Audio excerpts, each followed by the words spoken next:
समस्या कारखान्यातून निघणाऱ्या दूषित पाण्याचा पुनर्वापर करता यावा।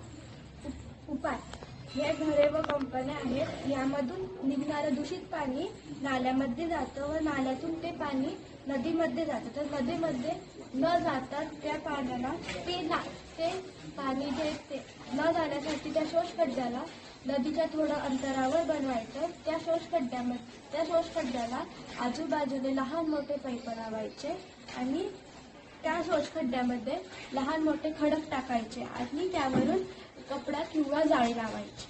कंपन्यातून दूषित पाण्यासोबत येणारा कचरा त्या जाळ्यांवर थांबणार आणि ते पाणी पुढे जाऊन खडकांद्वारे स्वच्छ होऊन पाईपांद्वारे ते जमिनीत पसरेल आणि ते पाणी पुढे स्वच्छ होत विहिरीला किंवा नदीला जाईल। उपयोग स्वच्छ झालेले पाणी आपल्या दैनंदिन जीवनात वापरता यावे, यासाठी शेतांमध्ये विविध पिकांना देता यावे। अशा योग्य रीतीने हे पाणी वापरण्यात योग्य ठरेल।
Welcome.